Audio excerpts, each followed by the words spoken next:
Finally 3 বছর পর হনো কামব্যাক করলো। হনর 90 লঞ্চ করলো ইন্ডিয়াতে, বাট মাথা খারাপ করে দিল। প্রথমে তো হনরের গুগল সার্ভিসের সঙ্গে একটু ইস্যু হয়েছিল, তাই হনর ওয়ের অংশ তাই হনর ইন্ডিয়াতে ব্যান্ড হয়েছিল। আর গুগল সার্ভিস যদি না থাকে তাহলে ফোন আমাদের কী দরকার।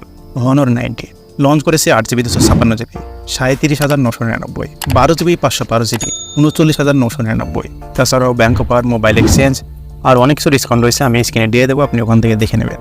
সো ফোনটি যে 38,000 বা 40,000 লঞ্চ করলো, এই প্রাইজে ফোনটি আসলে কেমন, যে স্পেস দিয়েছে এই প্রাইজে এই ফোনটি, আসলে কি এই ফোনটি নেওয়া যাবে?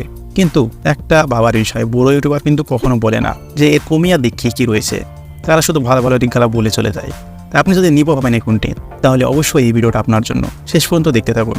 প্রথম নম্বর কমিয়া, বক্সের মধ্যে তারা চার্জার প্রোভাইড করেনি। আপনি কি চার্জার আবার নতুনভাবে কিনতে যাবেন? 40,000 দিয়ে ফোন কিনছেন, একটা অ্যান্ড্রয়েড ফোন। হ্যাঁ, যদি ডিজাইনের কথা বলি, ডিজাইন ঠিকঠাক রয়েছে, ডিসপ্লে চারি সাইডে কার পেজ আছে, পাঞ্চল ছোট পাঞ্চল ক্যামেরা রয়েছে, ব্যাটারি লেগেছেন একেবারে কম, ব্যাক সাইডে ক্যামেরা বাম্পি রয়েছে, দুটি ক্যামেরা রিং রয়েছে, ম্যাট ফিনিশ রয়েছে, ফ্রেম কার্ভ রয়েছে, ব্যাক সাইডও কার্ভ রয়েছে, কর্নার রাউন্ড রয়েছে। হ্যাঁ, দেখতে ভালো লাগছে, ডিজাইন অনেক বেস্ট। হ্যাঁ, ডিসপ্লে অনেক বেস্ট, ওয়েটও লাইট ওয়েট, 183 গ্রাম, 7.8 mm thickness, AMOLED display, 120Hz refresh rate, 8 support রয়েছে, 1600 নিট ব্রাইটনেস রয়েছে। ডিসপ্লে 1.5K ডিসপ্লে ঠিকঠাক রয়েছে, কিন্তু ডিসপ্লে ভালো বলে কি তাই বলে 40,000 দাম হবে? হ্যাঁ, এবার আমরা সফটওয়্যার আসি। অ্যান্ড্রয়েড 13 ম্যাজিক ওএস 7.1 রয়েছে। আর এখানে সব থেকে যেটা খারাপ বিষয়, কোয়ালকম স্ন্যাপড্রাগনের 7 জেনারেশন 1 প্রসেসর এখানে ইউজ করা হয়েছে, যেটা অনেক পুরনো প্রসেসর। এই প্রসেসর দিয়ে 40,000 ফোন এক্সপেক্ট করাই যাবে না, একেবারে ভাবাই যাবে না। কেননা এই ফোনটির বেসমার্ক স্কোর আসছে, মানে এই প্রসেসরে বেসমার্ক স্কোর আসে 6.5 লাখ থেকে 7 লাখের মধ্যে। আর 6.5 লাখ থেকে 7 লাখের মধ্যে ফোনের প্রাইস হয় 25,000। বা এখানে এক্সট্রা যত ফিচার দেওয়া হয়েছে, ডিসপ্লে ভালো, ক্যামেরা ভালো, ডিজাইন ভালো, হ্যাঁ সেই কারণে যদি 30,000 হতো তাহলে কিন্তু ঠিক হতো। বাট তারা 40,000 প্রাইস রেখেছে। এখানে জিবিও থাকছে Adreno 644। এখানে গেমটা ঠিকঠাক খেলতে পারবেন, হ্যাঁ মিড লেভেলে গেম দেখতে পারবেন। হ্যাঁ, মিড লেভেল একটি প্রসেসর, মিড লেভেল যদি দাম হতো তাহলে ঠিকঠাক ছিল। এই দামে যদি 7 Gen 2 দিত বা 8+1 দিত তাহলে ঠিক ছিল। এটি একটি মিড লেভেল প্রসেসর, এই প্রসেসরের দাম কখনো 40,000 হতেই পারে না। এখানে ক্যামেরা ঠিকঠাক রয়েছে, ব্যাক সাইডে 200+12+2 রয়েছে, দুটি কাজের ক্যামেরা, 200 মেগাপিক্সেল।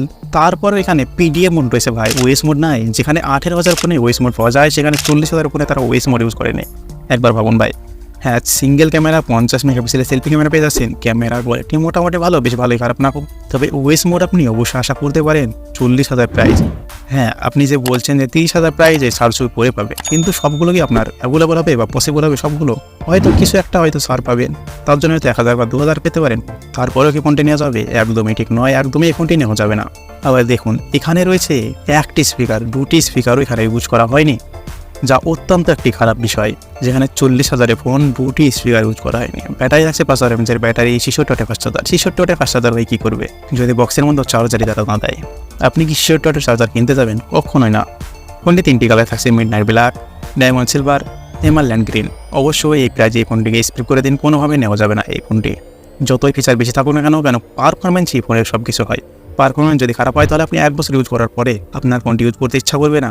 হ্যাঁ, ক্যামেরা কথা বলছেন, ডিসপ্লে কথা বলছেন, ক্যামেরা যদি পারফরমেন্স, প্রসেসর যদি ভালো না হয়, ক্যামেরা ঠিকভাবে অপটিমাইজ হবে না, কোনো কিছুই অপটিমাইজ হবে না। কেননা মানুষের ব্রেন যেমন হয়, মোবাইলের প্রসেসরও তেমনই হয়। প্রসেসর সব কিছুকে অপটিমাইজ করে। তাই অবশ্যই আপনাকে ফোন কেনার আগে প্রসেসর দেখেই ফোন কিনতে হবে, নাহলে আপনি সমস্যায় ভুগতে চলেছেন। সো গাইজ, ভিডিওটি অবশ্যই আশা করছি আপনাদের হেল্পফুল হয়েছে, তাই ভিডিওটিকে একটি লাইক করে দেবেন।